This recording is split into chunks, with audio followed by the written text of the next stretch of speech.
warahmatullahi wabarakatuh. Jumpa lagi dengan saya Dr. Dian Permana di MD Podcast. Ngobrol santai bareng kopi. Sambil ngopi. Ngobrol santai sambil ngopi. Sobat MD, sahabat MD sekalian, hari ini kita berbincang-bincang mengenai masalah tuli atau ketulian atau kurang pendengaran. Telah hadir bersama saya Bapak Ibu semua, praktisi alat bantu dengar dengan Mas Sandi.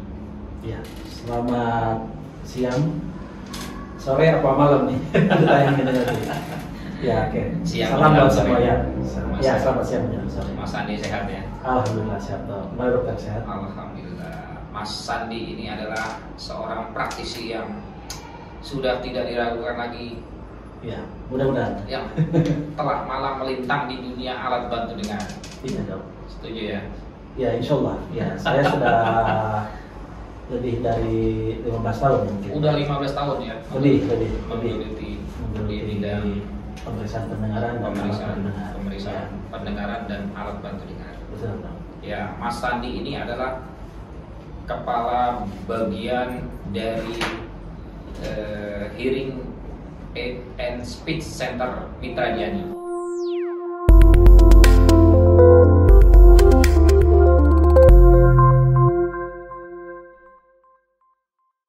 Ya, betul. Ya, beliau adalah jawarannya. Oke, sebelum kita masuk ke dalam topik yang lain, jadi saya ingin memberitahukan dulu bahwa tuli itu adalah gejala klinis yang ditandai dengan hilangnya atau gangguan fungsi pendengaran. Jadi menurut WHO nih, Mas Andi, Ya. terdapat 5% penduduk dunia yang menderita gangguan pendengaran.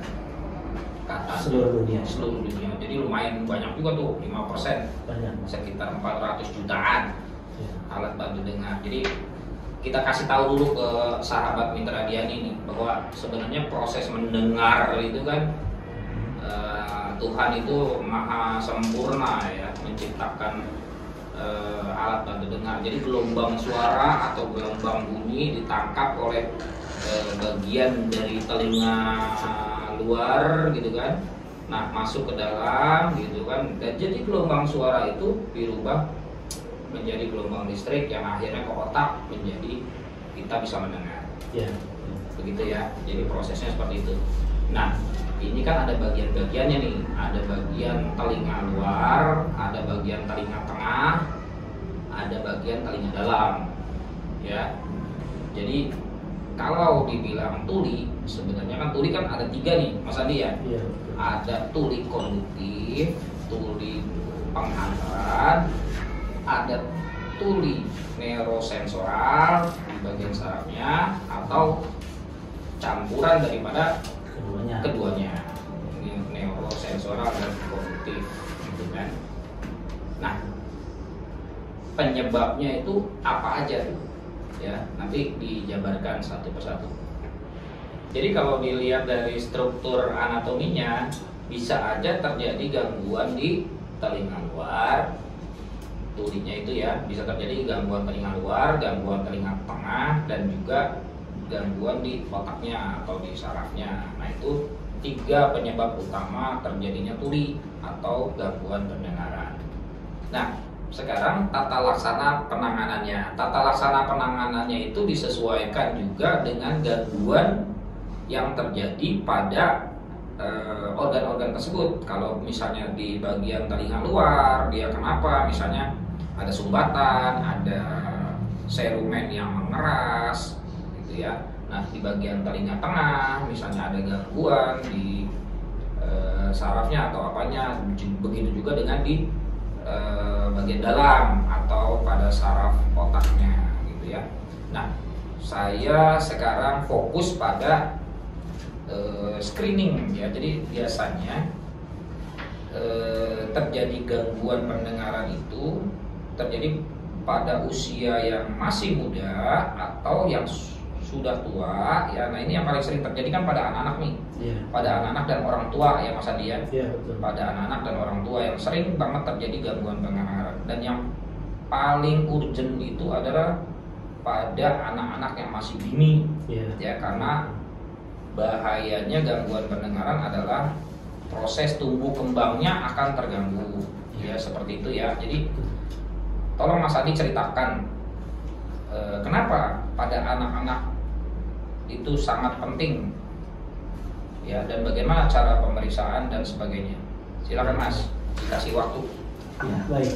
Jadi penanganan gangguan pendengaran ini sebenarnya sudah umum ya di dunia ini. Cuma memang di Indonesia itu kelihatannya memang kesini ini namanya.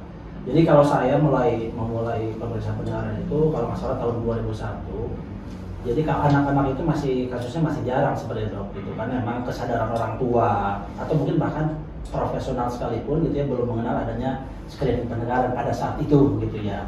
Nah kesini memang kasusnya tambah banyak, kemudian edukasi terhadap para profesional, kemudian edukasi terhadap para orang tua itu juga sudah mulai membaik, sehingga yang tadinya kasus orang tua yang ada gangguan pendengaran yang notabene tadinya lebih banyak kasusnya, sekarang itu justru lebih ke anak-anak lebih banyak itu.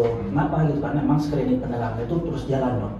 Bahkan di rumah sakit besar gitu ya, di rumah sakit yang tipe C juga gitu tuh sudah ada gitu. Bahkan mungkin di kita juga sekarang ada nih gitu istilahnya itu screening pendengaran untuk anak-anak gitu, sehingga memang secara sendirinya terfilter dok gitu ya. Terfilter anak yang memang ada gangguan atau tidak itu pada saat mereka lahir gitu ya. Saya rasa mungkin ya seperti itu. Nah, penanganannya untuk memang screening ini sebentar Mas. Jadi mungkin Mas Andi bisa kasih tahu orang tua tuh waspada kalau anaknya kenapa sehingga harus diperiksakan fungsi pendengarannya. Baik dok, ya.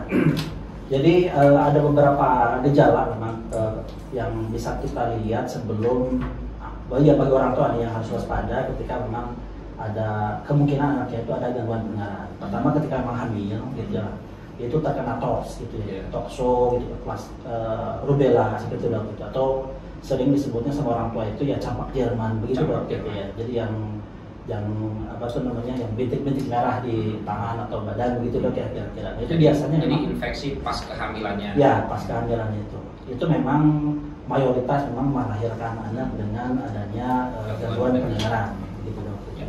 Kemudian ada lagi kasus yang memang di NICU lebih daripada 48 jam gitu ya. Kemudian ada bakteri meningitis gitu seperti itu. Kemudian ada juga berat badan lahir rendah. Nah itu juga ada kemungkinan adanya gangguan pendengaran pada anak. Jadi pasca melahirkan, pasca dilahirkan. Iya pasca dilahirkan Okay. seperti itu dok. Tapi memang itu mayoritas di situ sebenarnya permasalahan yang biasanya menyebabkan anak itu ada gangguan pendengaran. Jadi ada infeksi prenatal dan ada infeksi postnatal. Iya betul. Nah, oke.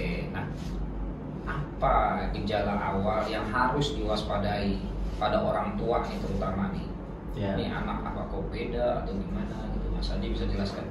Iya, jadi ada yang umum sebenarnya gitu ya. Jadi kalau anak-anak itu ada perkembangan bicara namanya gitu dok ya. Biasanya umur 1 tahun 8 bulan itu sudah mulai terbentuk tuh. Misalnya anak itu mau makan, mama mau makan, itu sudah mulai terbentuk seperti itu gitu ya. Tetapi kebanyakan memang orang tua itu menyadari 2 tahun setengah kok belum ada kata-kata seperti itu. Nah itu mulai deh orang tua itu aware bahwa nih anak ada apa-apa gitu ya. Tapi sebenarnya tanda kutip dok di situ tuh sebenarnya sudah sedikit terlambat sebenarnya gitu ya. Terlambat harus lebih dini dong ya. Ya betul, terlambat sebenarnya gitu karena memang dia rekomendasikan untuk anak-anak itu bahkan sekarang itu ada atau tidak adanya gejala campak Jerman itu direkomendasikan untuk screening sebenarnya gitu ya, karena kita nggak pernah tahu sebenarnya itu terkena infeksi atau tidak gitu dok ya gitu. Jadi ya istilahnya itu daripada membuang waktu selama 2 tahun setengah anaknya tidak mendengar, kenapa nggak mengeluarkan uang sedikit saja gitu ya untuk melakukan screening pendengaran kan gitu ya, sehingga kalau misalkan ada gejala atau ya terdiagnosa adanya gangguan pendengaran bisa dilakukan atau dicegah secara dini gitu ya, atau bisa dilakukan rehabilitasi pendengarannya secara dini gitu ya. Sehingga pada usia 2 tahun setengah anak itu sudah bisa bicara normal selayaknya anak tidak ada gangguan pendengaran begitu dong. Ya, jadi jangan sampai nunggu 2 tahun setengah. Oh, jangan, ya. Betul, jangan. Jadi jangan. misalnya kita kan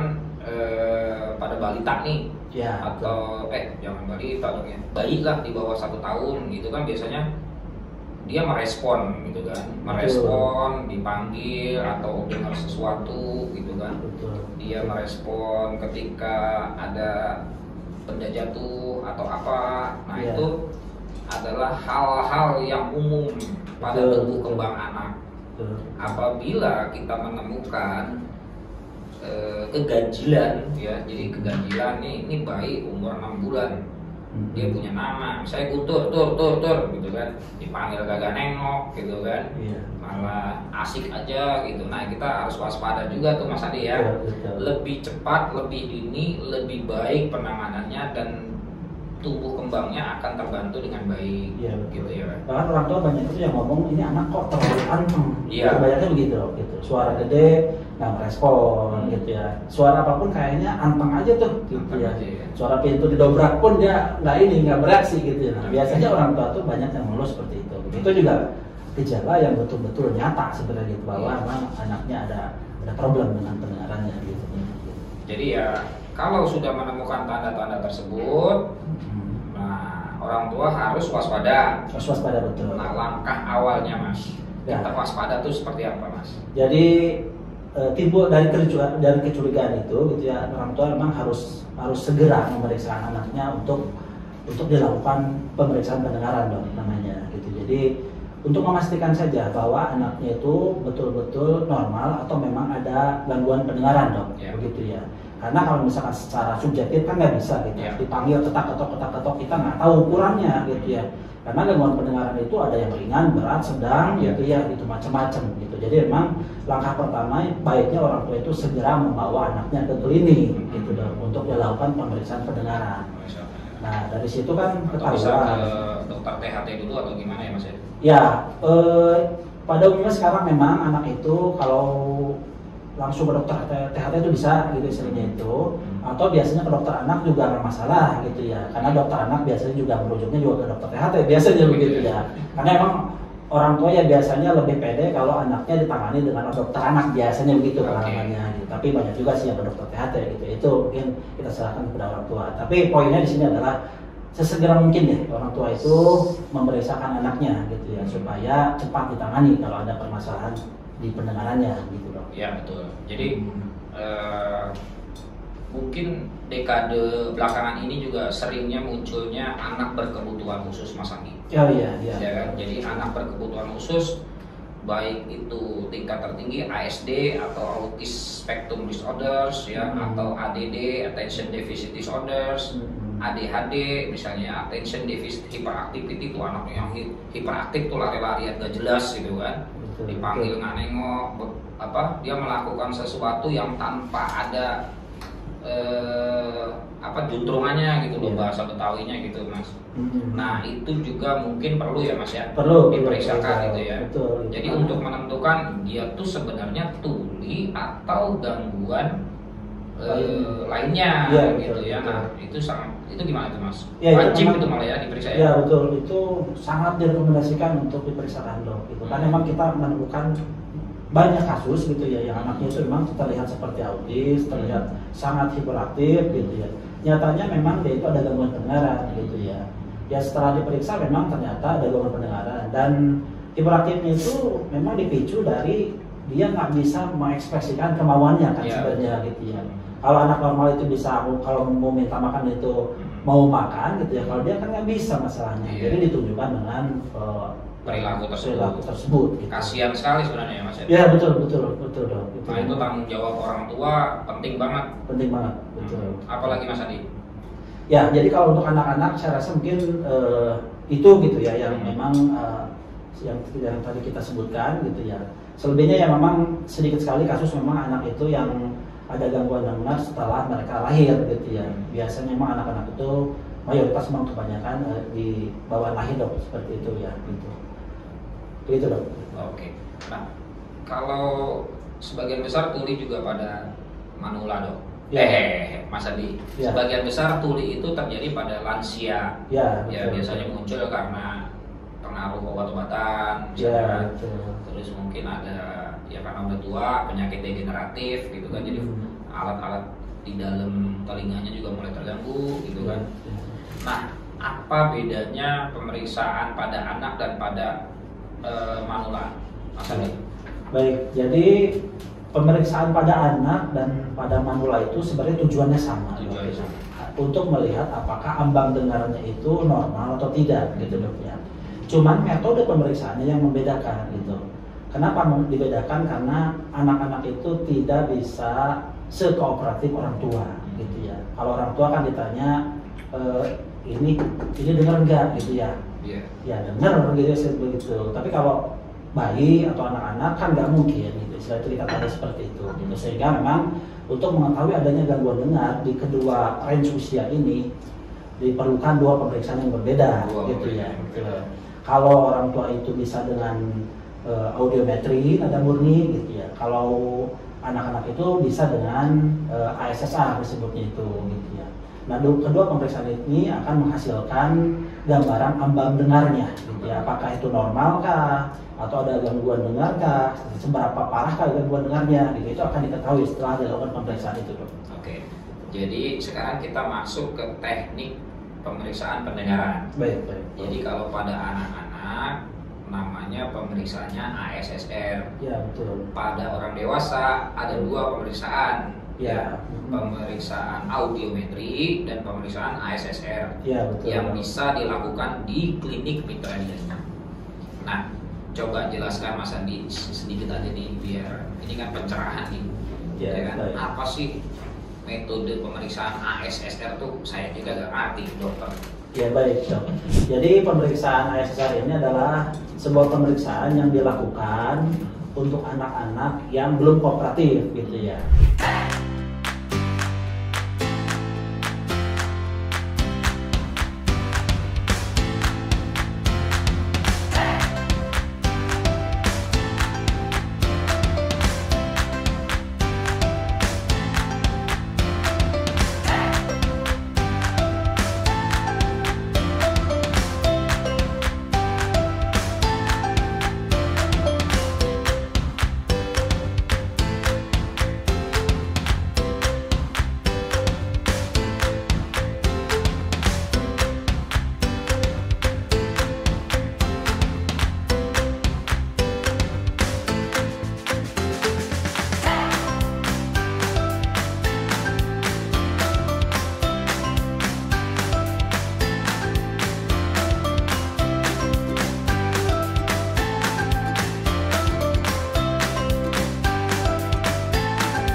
Baik sahabat Nanti, barusan sudah kita melaksanakan pemeriksaan ASSR untuk anak-anak.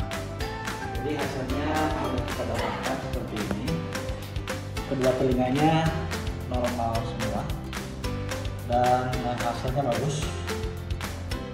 Nah, kalau untuk anak-anak memang kondisinya anaknya disarankan untuk tidur ya, supaya tidak banyak bergerak sehingga pemeriksaannya bisa lebih reliable. Oke, sahabat Nanti. Terima kasih sudah menonton. Jadi anak itu teknis pemeriksaannya, anak itu ditidurkan atau diberikan obat supaya anak itu tidur. Kemudian kita pasangkan beberapa elektroda di kepalanya serta dikasih stimulus suara di telinganya. Nah, dari komputer kita bisa merekam hasil stimulusnya itu. Nah dari situ juga kita bisa tahu apakah ada gangguan dengar atau tidak gitu ya. Nah sementara kalau buat dewasa, ASSR sendiri itu singkatan apaan? ASSR itu auditory steady state response, ASSR. Yes.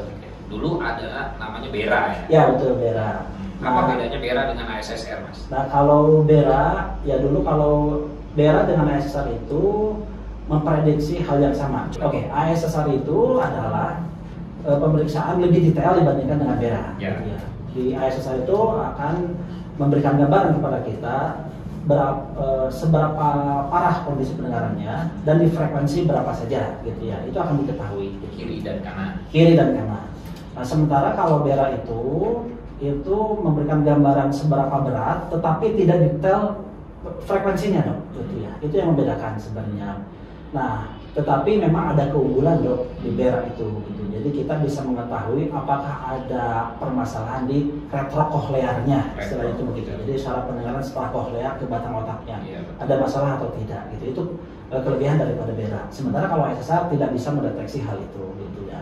Nah, itu dua pemeriksaan ini memang saling mendukung sebenarnya begitu ya. Tergantung mungkin kecurigaan dokter klinisnya seperti apa, nah kita lakukan itu yang mana yang akan kita lakukan, mau dua-duanya atau cukup dengan ASSR saja gitu ya. Nah sementara untuk kepentingan seperti saya praktisi untuk memakaikan alat bantu dengar sebenarnya ASSR saja sudah cukup gitu ya, karena itu sudah memberikan gambaran yang sangat detail gitu ya untuk kita lakukan rehabilitasi pendengarannya gitu dong. Ya. Jadi ASSR itu adalah metode terbaru sebenarnya ya, metode terbaru untuk menilai secara objektif gitu ya. Ya betul. Gangguan pendengaran pada seseorang. Ya betul. Yang nanti outputnya tuh berupa apa mas? Laporannya tuh?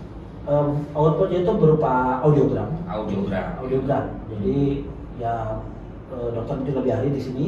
Jadi ada gambaran frekuensi, ada gambaran desibel gitu ya di situ. Jadi nanti tinggal di-compare saja ke desibel dan frekuensi yang normal seperti apa gitu ya. Baru di situ diketahui adanya gangguan pendengaran ringan, sedang atau berat gitu. Jadi nanti bisa diketahui ya. Bisa diketahui. Oh, ini si anak ini gangguan pendengarannya ringan. Ya betul.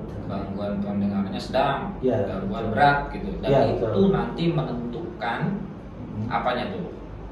Menentukan dia pakai alat bantu dengar apa gitu. Ya betul. Jadi dari situ itu gambaran itu sudah sangat rinci dok. Jadi kita sangat bisa detail, sangat detail. Kita bisa menerjemahkan ke dalam merek alatnya, tipe alatnya, profil alatnya, jenis alatnya, di program seperti apa nantinya. Betul gitu. Jadi karena memang alat bantu dengar juga tidak satu alat bantu dengar cocok untuk semua kasus yang enggak gitu ya. Tapi alat bantu dengar harus dipilih berdasarkan hasil periksanya gitu ya, supaya cocok gitu ya. Karena kalau sembarangan justru bukannya menolong bahkan merusak mungkin nantinya gitu. Sekarang kan semua serba gampang nih mas. Iya. Ya kan tinggal pencet Shopee alat bantu dengar gitu kan. Iya. Banyak ya. juga sih dok yang sebenarnya ke kita seperti itu. Padahal kebutuhannya mungkin tidak seperti itu. Betul. Ya, jadi sahabat MD, jadi kita harus belajar dari sini, harus bersikap profesional sesuai dengan kompetensinya ya. Jadi detailnya apa sih kebutuhan anak kita gitu, apa sih kebutuhan kakek kita gitu. Nah itu harus diperiksa dengan benar dan baik oleh orang yang berkompeten di bidangnya. Itu maksudnya. Ya, betul. Nah lanjut mas, apalagi jadi setelah diperiksa keluar output. Ya. Nah, apa? Ya, suggest-nya apa nih?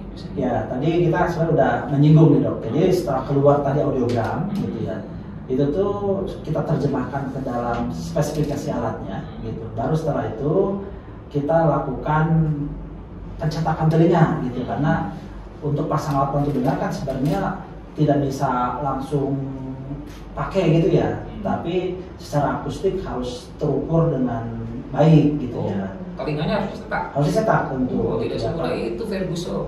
Ya, betul. Cetak. Harus dicetak gitu karena kasus pada anak-anak itu memang kebanyakan kan berat toh, Ya. gitu. Jadi kalau misalkan memakai eartip disebutnya itu atau ear plug yang universal itu menimbulkan banyak gangguan gitu.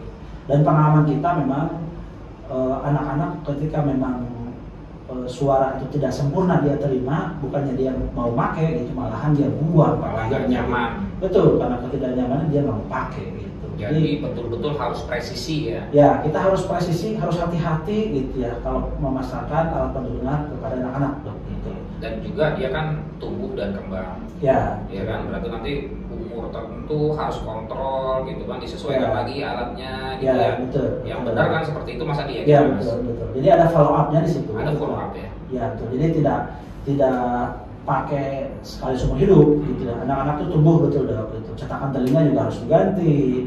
Kemudian settingan alat bantu dengar juga harus disesuaikan gitu ya. Bahkan mungkin kalau diperlukan pemeriksaan ulang lagi seperti pemeriksaan SSA tadi ya kita lakukan lagi dok gitu. Nanti disesuaikan dengan kebutuhannya gitu ya, seperti itu.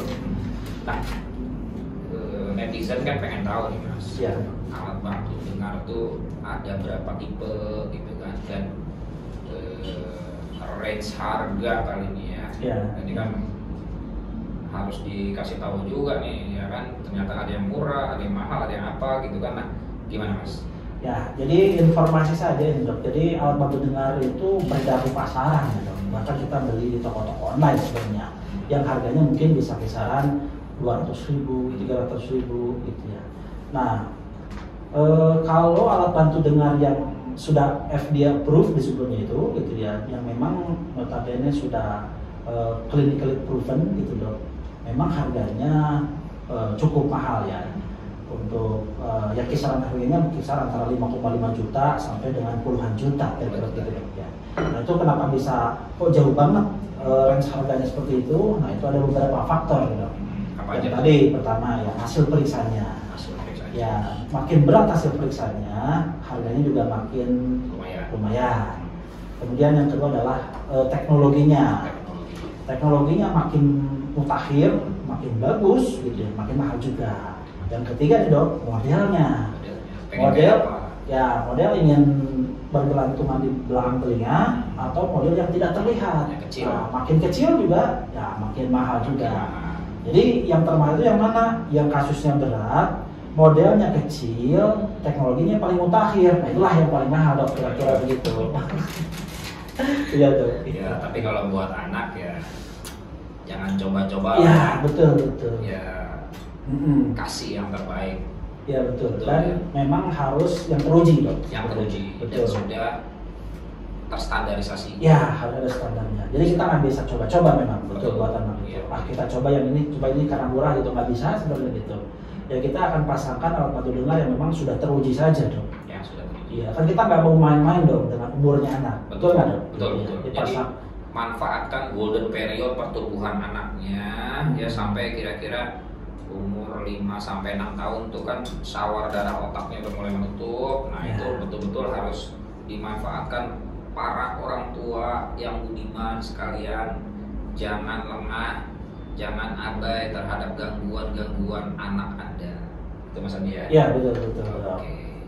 Terus nah sekarang kita ngomongin orang tua. Iya. Kalau orang tua itu kan kadang-kadang dipanggil susah Mas. Ya Ya betul. kan? Anaknya tuh kan kadang-kadang sampai teriak. Kalau saya aja kalau pasien-pasien yang orang tua tuh, Mak, apa gitu kan? Nah, Iya. gitu. Iya. Nah, coba terangin sedikit Mas. Metode Iya. pemeriksaan pada orang tua. Ya oke. Jadi sebelumnya nih dok. Ya, jadi ada yang unik sebenarnya kalau dari kasus orang tua itu dok. Apa? Biasanya kalau orang tua itu yang merasa ada gangguan dengar justru bukan dianya dok. Bukan dia, orang Ya, sekitarnya. Betul, tapi lingkungannya sebenarnya. Dia kan nggak ngerasa sebenarnya ketika nyalain TV keras gitu ya. Dia merasanya normal saja. Normal saja. Yang terganggu kan karena dirinya dok. Atau tetangganya kan begitu ya. Iya begitu. Atau ketika ngobrol gitu ya. Dia nggak merasa bahwa dia itu ada gangguan dengar, tapi teman ngobrolnya minta berulang kali gitu ya. Apa begitu kayak gitu. Biasanya. Apaan gitu. Nah, itu. Mikrolet. Nah, biasanya memang yang menjadi kendala itu justru bukan dianya tapi lingkungannya. Lingkungan. Jadi ya bagi orang tua memang harus mengetahui nih ketika memang dia itu seringkali meminta untuk mengulang pertanyaan lawan bicaranya, itu satu tanda dong gitu ya. Atau yang sederhana sebenarnya istilahnya itu ketika TV itu level TV volume itu lebih kencang daripada istrinya atau siapa saja yang di rumah gitu ya, itu juga sudah tanda sebenarnya dong gitu ya. Dua sederhana aja sebenarnya itu sudah bisa menunjukkan bahwa dia ada gangguan orang awam sendiri udah tahu sebenarnya ini kakeknya nih kagak bisa denger nih. Ya betul Ya, itu. nah nih guys, kalau Anda semua punya nenek kakek yang punya penurunan pendengaran, nah Mas gimana Mas pemeriksaannya? Ya, jadi kalau di kita, kalau ada orang tua yang ada gangguan pendengaran, kita akan lakukan pemeriksaan audiometri nada murni namanya. Jadi pemeriksaannya akan mirip seperti ini, dia dikasih headphone, kemudian dikasih tombol respon, nanti kita akan kasih stimulus suara dok nih. Kanan dulu kita periksa, kemudian ke kiri gitu. Jadi intinya pemeriksaan ini kita kasih respon, orang yang dengar atau si pasiennya harus memberikan respon balik. Ya kita begitu audiometri nada murni itu dok. Sehingga kita bisa mengukur seberapa kecil dia bisa mendengar. Oke. Nah dari situ kita bisa bandingkan dengan level yang normal gitu ya. Nah itu sudah bisa kita periksa di sini dok. Gitu ya. Dan juga mungkin dilakukan juga ASSR kali Mas ya. Ya kalau diperlukan. Ya kalau ternyata audiometri itu sulit untuk kita gapai, artinya hasilnya itu tidak reliable, itu setelah diulang, ya memang akhirnya kita harus lakukan pemeriksaan ASSR dok gitu ya. Karena audiometri nada murni itu kan sifatnya subjektif ya. Subjektif betul. Siapa tahu orangnya lagi ngantuk gitu kan. Ya betul. Kurang konsentrasi. Habis tidur ini karena bentol-bentol, CTM apa gitu kan. Jadi perlu juga diperiksa ASSR-nya. Ya. Atau ada permasalahan di rumah kali ke bawah untuk periksa juga itu konsentrasi. Ya betul. Ngomel mulu. Iya begitu dok. Ya kan Mas. Ya. Jadi pada prinsipnya bisa juga diperiksa ASSR pada orang tua. Ya betul. Dan itu memang kalau ASSR buat orang tua lebih reliable sebenarnya gitu ya. Karena ya orangnya disuruh relax aja lah gitu. Nggak perlu ditidurin. Nggak perlu tidur. Duduk begini juga nggak masalah, asal dia relax gitu ya, tidak banyak bergerak, itu hasilnya akan muncul. Dan itu kita nggak bisa bohong, istilahnya itu nggak bisa dibohongi. Kalau tadi audiometri nada murni kan bisa saja si pasiennya itu ya disebut itu false respon gitu dok, gitu ya, mencet aja gitu ya, padahal dia nggak dengar tapi mencet gitu ya. Kalau ASSR kan enggak gitu istilahnya itu, dia tidur, komputer yang merekam, hasilnya muncul deh gitu ya, dia nggak bisa modifikasi. Canggih banget alatnya Mitra ya, luar biasa. Iya betul. Jadi buat yang sayang sama orang tua, kakek, neneknya, guys, ya jadi ya bantu mereka untuk mendapatkan kenyamanan.